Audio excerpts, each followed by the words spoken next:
All right, it's time to get started. Good morning, everybody. My name is Jonas. We'll have the simplest session of the day. But the downside of that thing is that it's the hardest one to implement in real life. Let's start off with a couple of questions of you. First of all, the most important one, since it is the morning of the last day of the DrupalCon, how many of you went out last night? All right, so we'll try to keep things interesting and then to keep you awake. All right, other demographic questions about you. How many of you consider yourselves developers? All right, less than half. Are there anybody here who consider them or have as a part of their job being system administrators? All right, some. Are there people here that consider them some sort of management or team leads or something else? Great. Seems like we have a very good audience for the session. Okay, let's get on with the actual stuff. First of all, a short introduction about who we are. We are Jonas and Ilari from Wunderkraut. Wunderkraut is the largest Drupal consultancy in Europe. We operate in 9 countries. The most recent one isn't colored yet because we just signed the contracts with Estonia this Monday. We only do Drupal as a technical platform. We only do agile projects when it comes to software projects. But of course, what we do in the maintenance and support stuff, it's also agile, but not agile as in Scrum agile, but different kind of and smaller kind of agile. And we're also a very agile company. I've been on Drupal.org for 6.5 years, I think. Why are you looking at me? I don't know. Just thinking. Well, since 2007 anyway, so that's 5.5. But I don't know, 6.5. I'm the managing director of Wunderkraut Finland. We're 35 people in Helsinki and Turku. And I'm a part of a lot of our projects. I do steering for them and try to get myself away from the kind of not disturb the actual valuable people too much. Okay, and as Jonas introduced me, I'm Ilari. I work currently as a service manager, and in my job description actually is all 3 that mentioned here: development, sysadmin, and most of the times nowadays more of the management side. In the previous life, I worked at the University of Helsinki, started at the low level of help desk, so I know what it's to do in the client, getting all the nice stuff from the clients.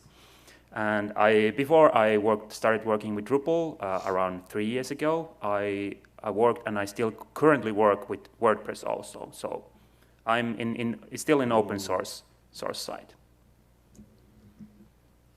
All right, that's the thing about us.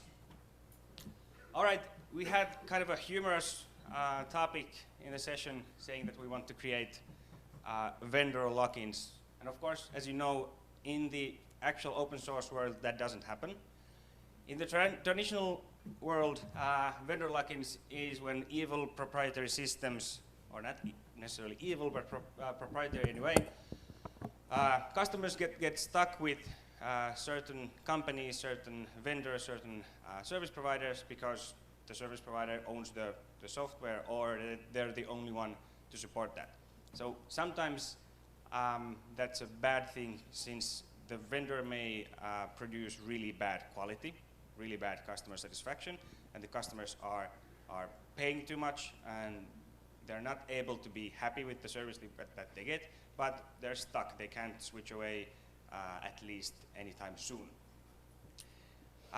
The stuff that we're aiming at being open source vendor lock-in is trying to get into a position where our customers are so happy with us, or they trust us so much, or they kind of feel emotionally or mentally addicted to us, so they can imagine switching away but of course they technically always can.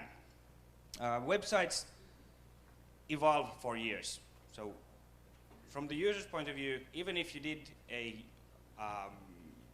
big project, then finally got your service to the public and your project ends, the website is 0 days old at that point. Means that as the website evolves and runs for years, the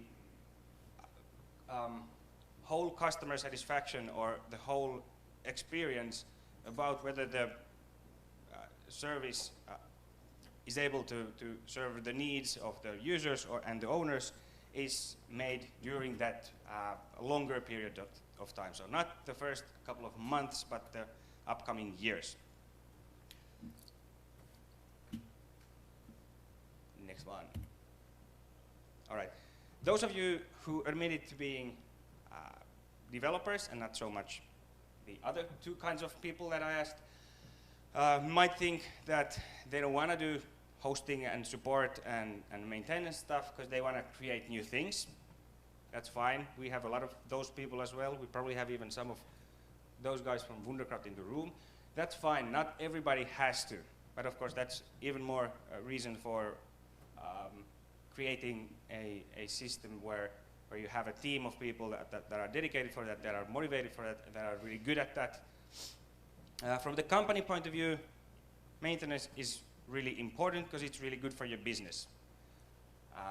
It's steady cash flow, whereas projects start and end, and then you're kind of unemployed again. They're a great thing to create upsell opportunities because you're in contact with customers all the time. You know what's happening at the customer organizations. And one very important thing is that it's kind of the only powerful tool to control your brand value as a Drupal company or even as an internal team of developers. Because as I said in the previous slide, when you do a project, when you finish a project and the service launches, it's 0 days old.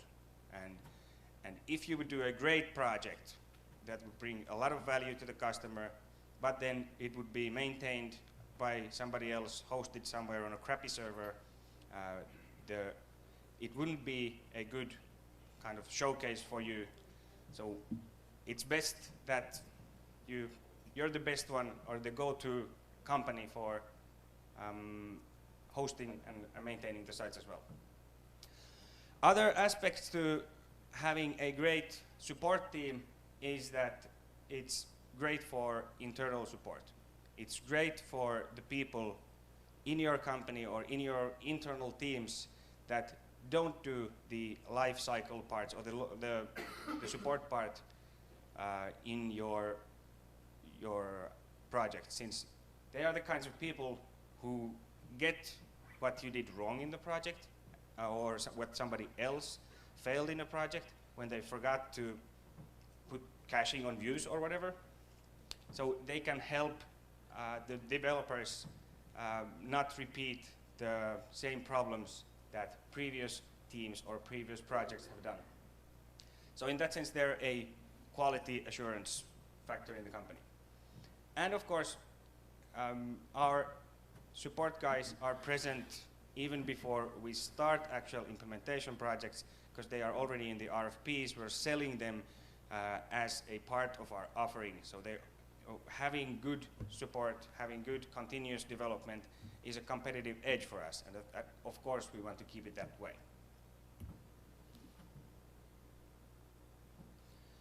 All right.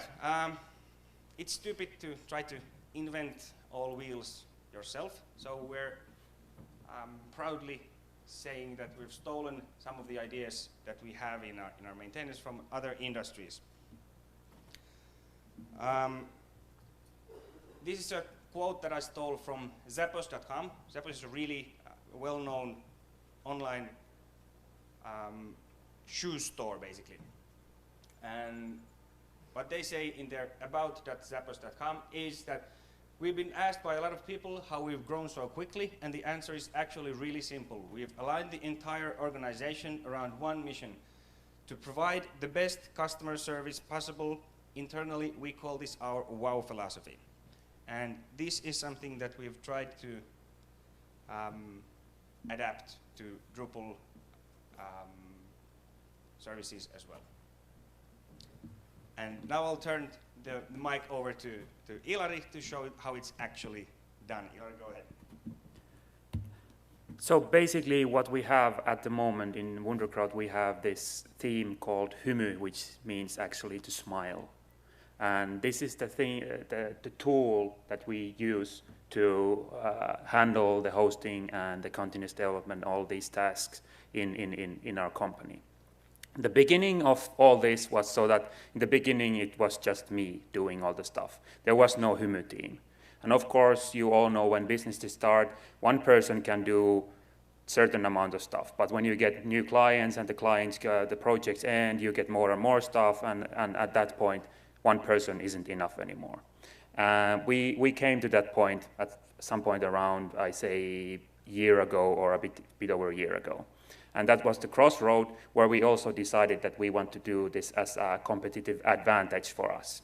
So at that point, we decided when we added one more person to the team, we also decided that we are going to roll out a whole new philosophy for doing things. So at the moment, as I said, we have a 5-man engineering team, so it has grown up from the one man, and the only purpose that we have, even though we all are technical persons, we have sysadmins that like to be in the terminal and do tinkering and stuff, and we have performance addicts who likes to see if it's 1 millisecond faster or slower and so on. But the most powerful tool that we want to do is to make the customer smile with great communications. If you don't have great communications, it's something that even though you would do excellent technical things, if you don't communicate it right, the level of happiness of customers, it can't get up enough so that you get a competitive advantage of your hosting and maintenance and continuous development. As we are, as I said, the great communications, the communications is something that's really, really, really hard. I would say that Jonas is a very good communicator, but he has every day he has to learn new things. He isn't perfect either, even though he thinks so. Yeah. But it's a true thing. Even though you are really, really good, you need to understand that you need to constantly learn in communications. You meet new people, you meet new organizations. None of them are the same. They have maybe same stuff in there, like in the organization. They may have same kind of management, but then again, they have whole different kind of things underneath that. Another great and really important thing, as Jonas already mentioned, is that we are in the whole process, like starting from the when we meet the clients and so on, we start also introducing that we have this very, very great continuous development hosting maintenance team. And the actual idea is that our team, one of the members or several of the members are somewhat involved in the project from the whole beginning. Because if we wouldn't do that, it would be like, day before launch. Where are we going to host it? Where is it? Where's the server? Where's the server? What are we going to do? And that would be the case with the development team. Instead, we are there, we see, okay, now they are in this phase or something, and we help them like, okay, now we have to think about this, we have to communicate to the customer, and these are the things that we need to do. And at the same time, when we are there, we are also doing internal QA. So you might say that we have seen all the bugs that you have done before, and we don't want you to do them again because we have to fix them. So we will say that, hey, don't do this again, this is bad because of this. And happily, our developers are smart enough not to do those bugs again, so that's a real compliment for them, thank you. And the thing is, also our philosophy is to fail fast and fail cheaply. So that's also part of the philosophy that we bring the information back. Also, like as I said, we provide the value to every stage of the project and customer partnership. We provide it also to the customer. We say that, hey, maybe we could do this way or something, so we can actually affect things already in the project phase that affect, normally start like week before we are going to production. We can already start the affection in the beginning of the project phase. And that's really, really important also. So basically, if you are in a phase that you are in the same crossroads thinking about that, okay, now I need more people here. It's just me, or it's just me and my buddy Joe or something. We need to think about this is something that you need to think about. The team has to be involved from the beginning. Okay, and this is actually something that the whole Hymy team started off from this example. Yeah. Before actually going into the example, I'd like to point out one more thing that Ilari's team is very, very valuable to us and the customers alike. They're protecting all the development teams from interruptions. So whenever there's an issue or there's a bug or there's a change request or whatever that comes from other clients or other services that are already online in production, and there's a ticket that comes in and something needs to get done, Ilari's team will be the buffer to handle that. And 9 times out of 10, they can handle it without ever going to the original development team, so that they can focus on whatever they're doing at the moment without being interrupted and without having those really costly context switches in their work. But going to the server crash example, as Ilari said, this is actually the kind of exercise or talk that we had the very day when we decided to form this Hymy team. And we actually constantly still have it, like when we fail in something, we remind us by this example what's the actual point of the whole team. Yep. The idea is that there are 2 websites, 2 identical websites on different parts of the internet, but they are managed a bit differently. What happens is that both of these sites crash because, let's say, PHP FPM jams and Monit can't and bring it up healthy again, whatever. The site just crashes. It becomes unresponsive. In both of these cases, there are monitoring in place, so both of the teams managing the sites get, for example, SMS alerts saying that example.com is now down. The first team stops doing whatever they were doing, starts fixing the problem, sees that, all right, I'm going to log into the server, or first verify that it's not working, logging into the server, doing whatever needs to be done. And then the customer calls, and, hey, our site is down, it's been down for at least 15 minutes. We say that, yeah, okay, we know that we're already actually fixing it, so be calm. The customer hangs up the phone, and we fix the issue, and the downtime is, in total, it's 30 minutes. All right, here's the second team from other side of the internet. The site goes down, the development or the maintenance team goes to verify that it is actually down. All right, there's a 503 on the page. They SMS the customer saying that, hey, Markku, there's a problem with your site, it's down, we're fixing it. Then they start fixing it. It takes 30 minutes, they fix it, and then they call the customer saying that, yeah, there was a problem with the server, but it's now back up, and we actually change the configuration of the surveillance software so that it can now be brought back to life without any human interaction. At the end of the day, both sites were down for half an hour. So technically, they were very similar cases. But the first case made the customer first notice a problem themselves. They had to call us to make sure that we're actually doing something, and we didn't report. In the second case, the customer didn't know that their site was down, but they knew or they noticed that we have surveillance systems in place. And after the 30-minute downtime, they felt even more comfortable with us than they did the previous morning, because they knew that we fixed the problem, we fixed it really fast, we told them in human terms what the problem was, and we made the server environment better. So even though the site was down for 30 minutes, the customer satisfaction in us is actually probably higher than it would have been without the crash. So communication is the key. And for the next exercise, you might want to dig up your pencils and pads, because there's the important thing.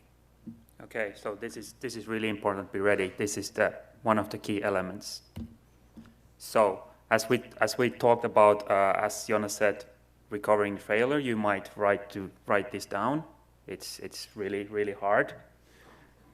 Actually, it's really hard to implement, but very hard to think that, okay, I will do this.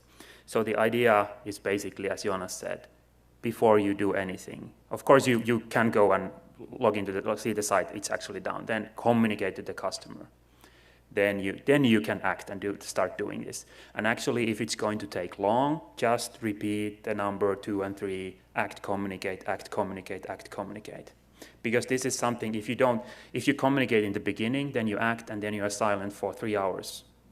The client is again, what are they doing anything? Are they on a coffee break? Are they on the lunch? Did they go home already? You need to communicate constantly on that one. And of course, as we have the 4th point, victory, I think that every time there's a failure on a customer's site, application or whatever, that's a possibility to get your customer more happy, your reputation up, actually. You don't have to fear those. Of course, you have to, when you're fixing it, you have to fix it so that it doesn't repeat, because that's another thing, that's repeating failures, and that we don't want to do. But single failure isn't bad in a sense that it's an opportunity to make everything better. And of course, very important part of this is also that every failure you do, depending on the size of the failure, you do a retrospective after that. What happened? Why happened? What are we going to do to prevent this happening again? That's also really important. It doesn't have to be more than 5 minutes if it's a really small thing. Don't spend too much time. Don't blame people. Try to find solutions. Try to go forward. Another, as I said, the communications is very big part in our organization and in the client communications. It is not the technical tools, and this is more in the continuous development side, not that much in the hosting and maintenance. But you know, customers, they have these things that they want, and we all know that those things, most of the time they sound in the beginning, they sound ridiculous, because we shouldn't do it this way and so on. That's why you should and always ask why, to actually understand what the customer needs, not what the customer wants. It may be irritating for the customer in the beginning if it's a new customer and you start asking like why, and they have used to the things that they send a request to the technical company and they implement it, know how stupid the idea would have been, and then they might see it, okay, we got something, or okay, this wasn't useful at all. But when you start asking why, why aren't these just doing like the other companies? But the idea behind asking the why is to educate the customer to think more thoroughly, and then your job in the future will be more easy also. When you ask why, you can repeat the whys, like to understand the business value, the business reason behind the request. And this is also, as to the topic for the vendor lock-in, this is very addictive thing. When you start doing this and the customer notices at some point, hey, these guys actually, they care about our business, not about just their paychecks and the things that they can bill from us. It's a whole another like atmosphere in the communication, and there you can start building the vendor lock-in, open source vendor lock-in. And it requires certain kind of mindset. You have to be patient. It doesn't happen in 1 week or even in 1 month.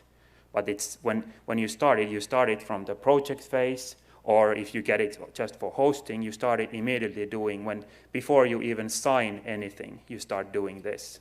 So it's more easy for you, more easy for the customer to adapt this new thing, because I think it's a very new thing. Not many companies do this. And as I said, as many companies don't do this, you can position on top of those companies. Be the next level company, be the one that understands the client's business needs, because you are the one who understands, is the expert in the technical part, but the client is expert in their business. But you need to understand their business to provide the right technical solutions. As I already said about this fail fast, fail often, it's our methodology, not just in our continuous development team, it's our methodology in management, it's in the whole organization. Whatever we do, we don't fear failure.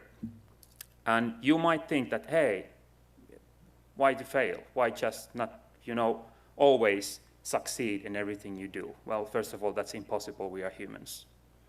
And second of all, I think that if you don't ever fail, you are not trying hard enough. And if you're not trying hard enough, you are not going forward. And if you're not going forward, somebody is at the same time passing you as a company or as an individual, and that's not a good thing. One thing, as I said, about the retrospective is also about failing. So we try to fail transparently inside the company, but also outside the company. So if we fail in something, we are very open to communicate it to the customer in a way that we don't put ourselves low in the level, but we try to be open and say that, okay, we are humans too. We made a mistake, but we have fixed it, and we have also made the things that it won't happen again.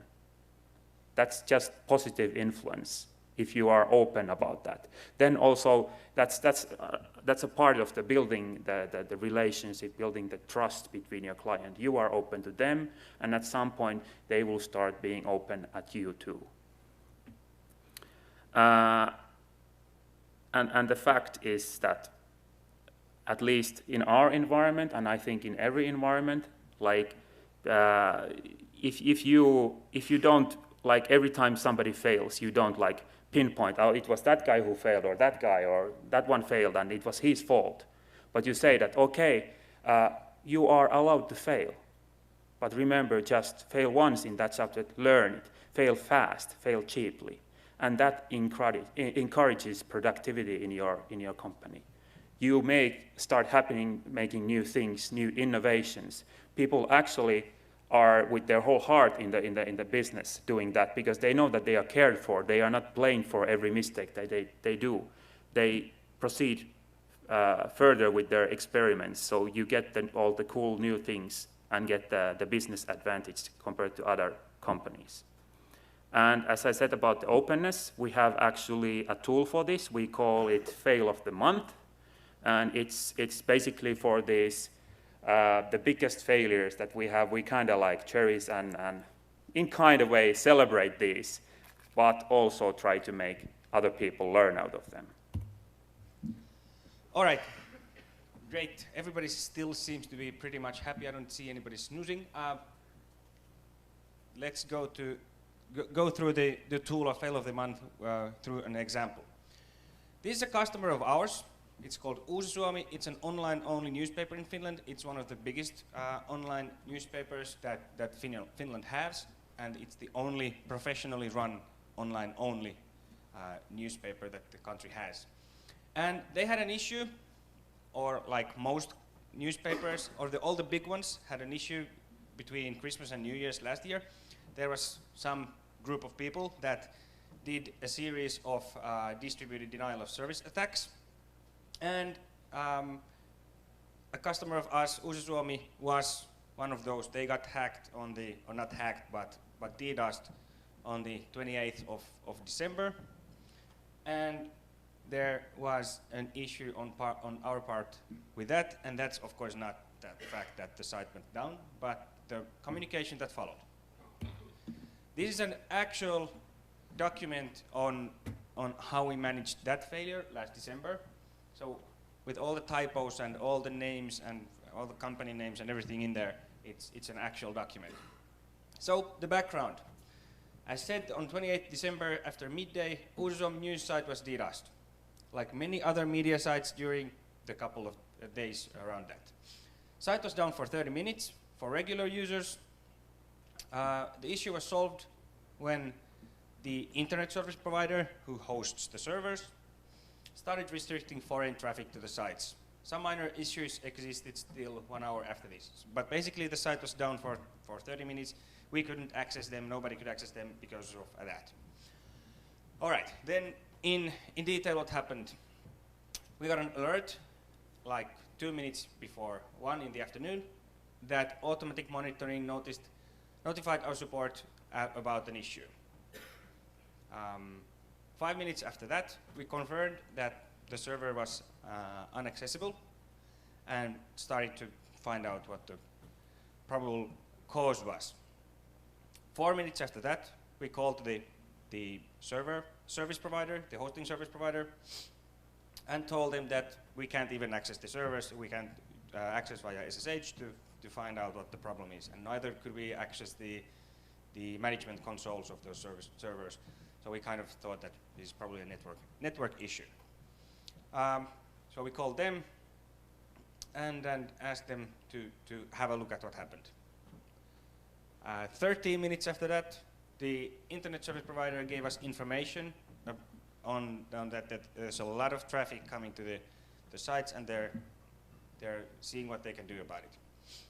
14 minutes after that, the service provider had restricted foreign traffic, which made the site accessible within Finland. And then, probably we can see the next part. Wow, animation. So what went wrong? The customer contacted us 11 minutes after we were contacted by the SMS from the monitoring service. And the customer told us that there was something wrong with the service. We replied, I think they filed a ticket in our ticket system, right? Something like that. All right. So we responded 6 minutes after that we're working on it. The problem that was wrong with this was the whole server crash example thing that we started the whole team with, and then we failed in that thing. But I think we've learned now. That hasn't happened since. So communication was the problem. Customer contacted us instead of us contacting them. We've already been working on the stuff for 10 minutes. We could have told them that yes, there is a problem, yes, we're working on it, but of course, in the heat of the moment, it's really easy to remember or forget that there are other people in the internet or in the universe as well. As said, there is a 4-step guideline. You know, remember the communicate, act, communicate, victory. The first step stating that we should communicate the situation to customers right after we confirmed the issue, and we failed to follow that. We managed the failure. After initial delay in communication, we informed customers regularly about progress. Lessons learned, even if it sometimes is to forget, we are here in the customer service business, not solving technical issues and making sure this never happens again. Mistakes do happen, but it's important to acknowledge the failure and learn from that. For our team, writing this is one of the steps on learning about this. We also share this so that others can learn from this. For more information, contact Henry and Janne, who sit there actually. Yes. We sent this out to all at wunderkraut.com and to the customer. That's what we usually do. So inform all the people that need to be informed, including the customer. And usually what happens when we send this out to customers, Ilari? What? What happens when we send these reports? the customers at this time, even though, for example, this time, the customer actually was really happy that we did, and they were like, oh, we were really happy even though we did a mistake in there, but we fixed it at the time. And after that, the customer actually said, hey, this is really good idea. We are taking this into our internal use. Yeah, so. And it's the same thing that happens with most best practices that you transparently show to customers. We've had reports on them saying that this daily meeting thing is a really good thing. We have an internal daily meeting in our communications department now, or that sort of thing. So be very transparent on the good things that you do or how you do them well, and people will steal them proudly.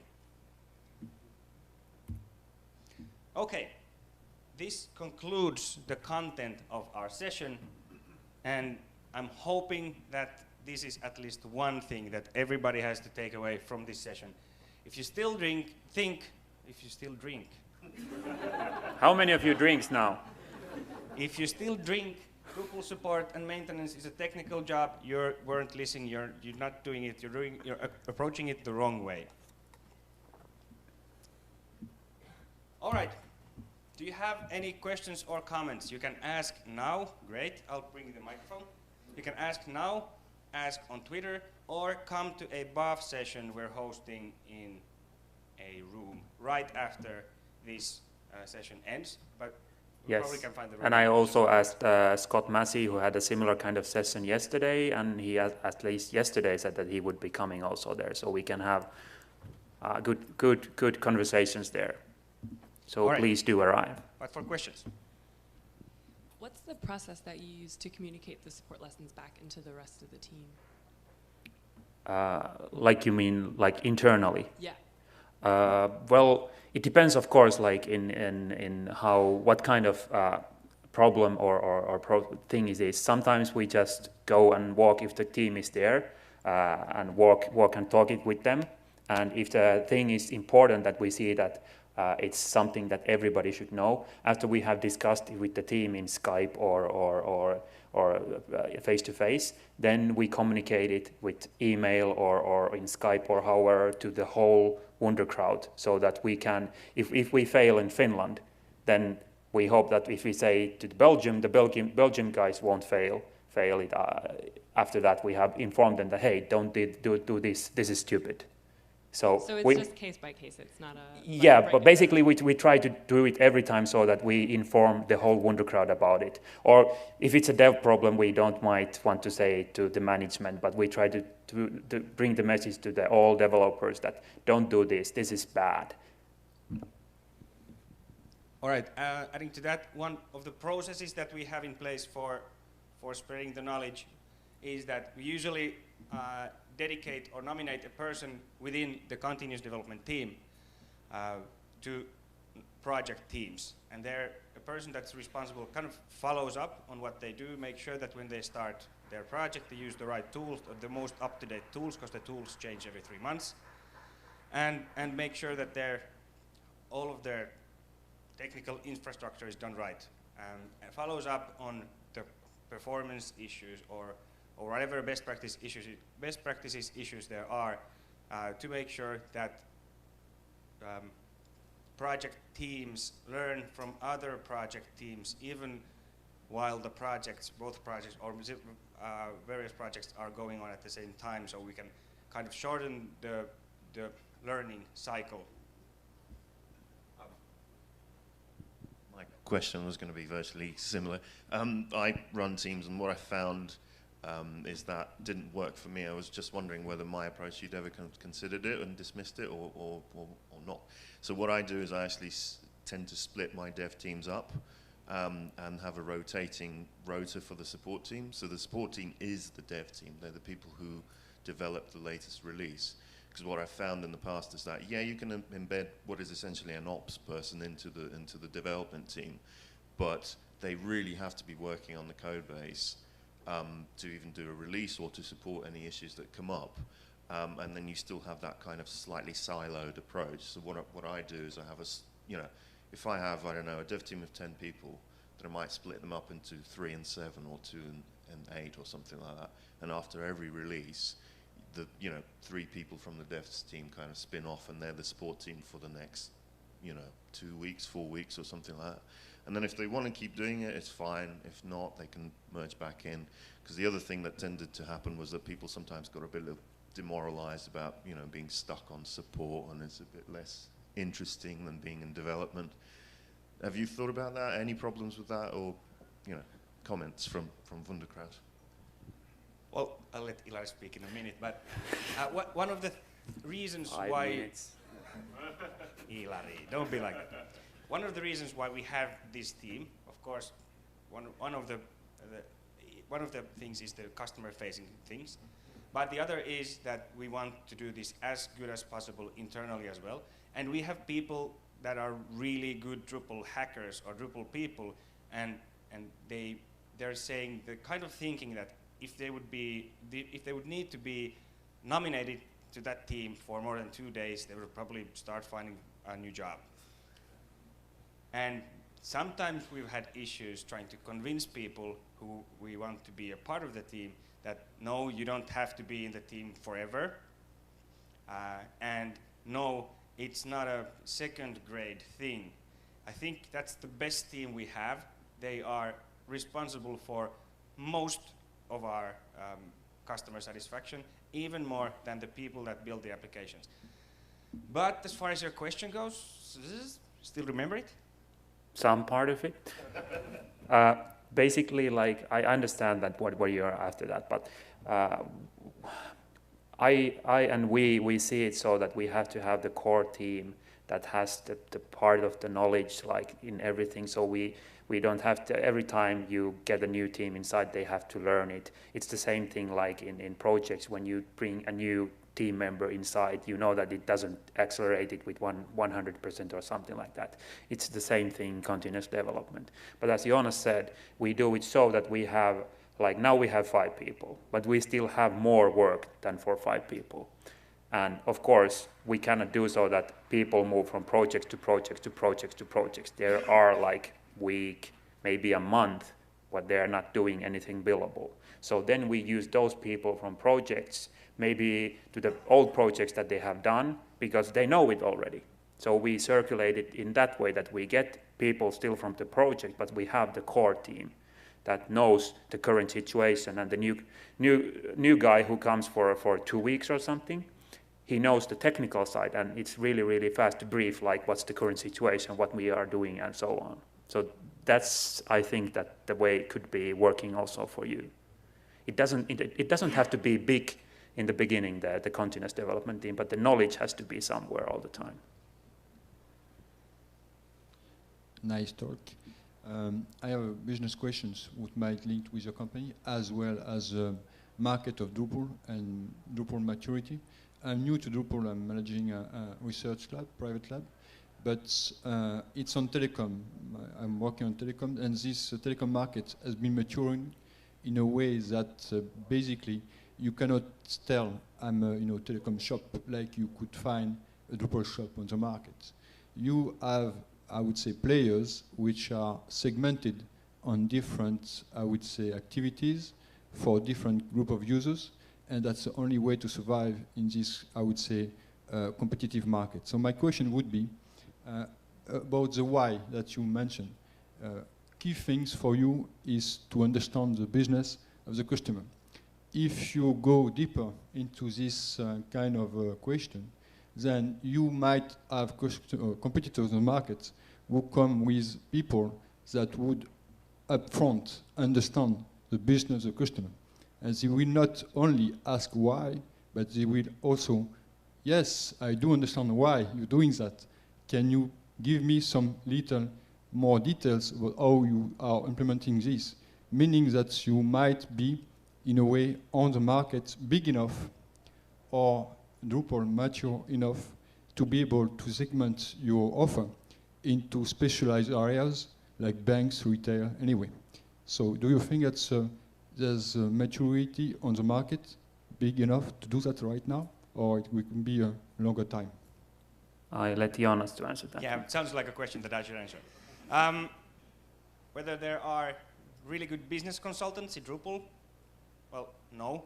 We aim to be as good as we can be, but Drupal companies in general are pretty small, and they're pretty generic. They build a lot of different kinds of sites. It's really nice thing to see that there are companies that are focusing on commerce and companies that are focusing on different things, and there are a lot of companies in America that are focusing on not-for-profits. But yeah, if we would have a case which would be a big case for, let's say, a French bank, we probably would seek out help from a kind of a traditional business consultant and team up with them, partner up with them, try to understand the business of the customer together and try to develop that or do new ideas for that together, and then just seamlessly handle that as one team. Does that answer your question? So it means that the market is not still mature enough in front of the US, which is maybe more advanced. Yeah, if the biggest professional services company in Europe is less than 150 people, then no, we can't be able to manage all of the different customer verticals in all of these different markets. More questions, we still have time. Follow-up question for earlier regarding the support team and customer communication. So if the support team is already involved when the project is built, how do you handle like a single point of contact for the customer if they have contact, for example, with a project manager, but also with a future support team? How do you do that? Do you do that? You want to take this or me? You can, because it's more like, again, your area. All right. And how do we manage the issue of having a single point of contact? Well, from the engineer's point of view, there is no, because the single point of contact is usually the guy or one of the around two guys who first met the customer and discussed about the RFP. And the single point of contact usually is that person. But when you enter a kind of partnership with a client and they have operational daily needs, for example, fix the Twitter feed thing or something like that, they don't want to contact the business analyst or that kind of a management person to say that I want this technical thing done. That's why we have a service manager. So they know that there's no single points of contact, there's actually two. So one is on a tactical level and one is on a strategic level, kind of. Does that answer your question? Yeah. And also additional to that, when we do it so that we have 2 points of contacts, we also see very fast, like, oh, this question should go to the business analyst, and for example, if it comes to me, I say, okay, I will pass it to this guy, and he will contact you as soon as possible. And so we are trying to communicate and not do something that we, for example, the business analyst is not the technical person, and he admits that, so he forwards it back to us. So that's the way how we rotate that one. Hi, I have one question. I like the kind of transparent nature of this. However, does it ever set unreasonable expectations with your clients about how you'll do other work in the future, about change requests being done immediately? Because it's great having this kind of really good relationship with your clients, but without offending people, not all clients are very reasonable sometimes. So is there a point where this kind of process maybe sets unrealistic expectations or causes problems in any way? Well, of course, like if you communicate, when you communicate to customer, you have to always, starting from the project, you need to have the expectations management. Every time you communicate, you have to think about that. So in all phases, I would say it falls back to in all phases to expectation management. So you need to have, when you communicate it, when you are transparent, when you do everything, you need to be like alert on how this would affect, and you will most probably to see it like when you get the knowledge and this kind of thing, you gradually get better and better, and then you get from the smallest pieces that, okay, now this could go to the wrong side and we need to start communicating it differently. Did I answer at all to your question, or? Yeah, no, you did. It was a bit of an abstract question, but just curious if you have Yeah. similar things. So, That's very reasonable people, I think. Yeah, so it's about all the times it's about the expectation management. You have to see, so like the thing that if you get like a layout from some other company that promises something, then you are like, it's really hard to start the expectation management. But when it's inside your company, it's easier. And if you do it all the time, it gets easier and easier and easier, because the customer also gets like educated all the time, like how is this done. Okay. Hi, I'm Gretchen, and thank you for the great presentation. First of all, I work for Drupal Squad, and we handle a lot of maintenance contracts. Not all of them do we have the luxury of being the project developers on. So as we transfer knowledge from other organizations as the supporting team for our clients, it is often turbulent. How do you have any advice or best practices to maintain client satisfaction during that sometimes challenging time? So you mean when some other company has done the implementation and it comes to you? Yeah, so we need to be ready immediately to support their platform and their product. Meanwhile, challenged with good knowledge transfer. Yeah. Sometimes causes the client to not always be patient or happy. Yeah. Do you have any advice?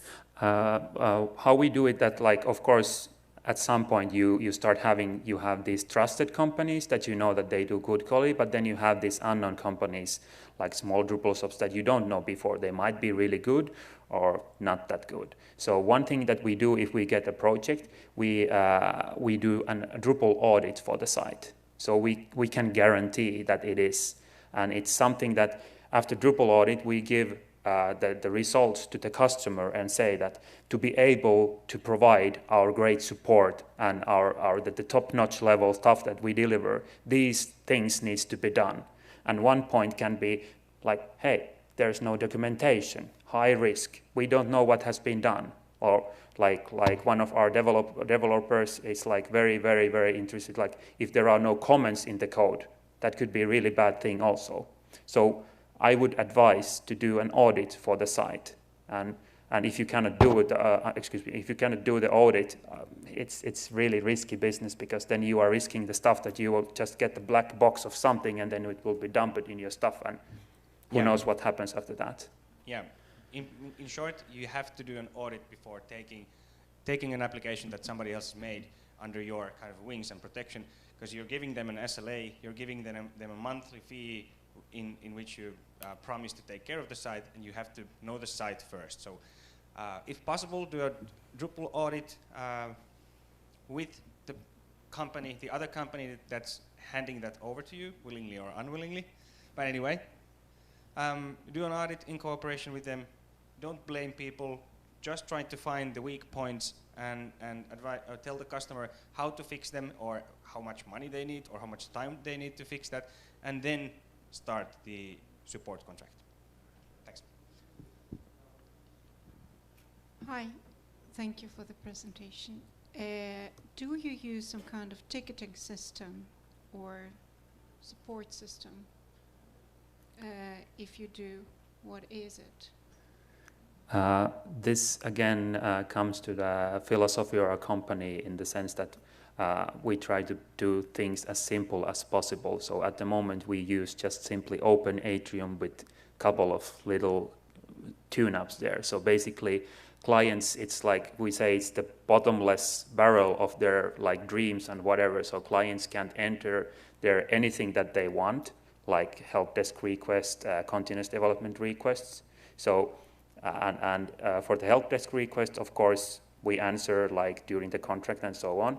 And for the continuous development request, we have created this one nice little tool, which is simply just prioritized list. So there can be, in the continuous development side, client can enter like hundreds of things that they want to develop, but they have to keep it in prioritized order. So there will be only the top one priority, then number two priority, and so on. And it makes easy for the customer, like they will organize the list based on their business needs, and we have a ready-made list for that. Yeah, for the developers in the room, draggable views. So I'm one of the difficult customers. I'm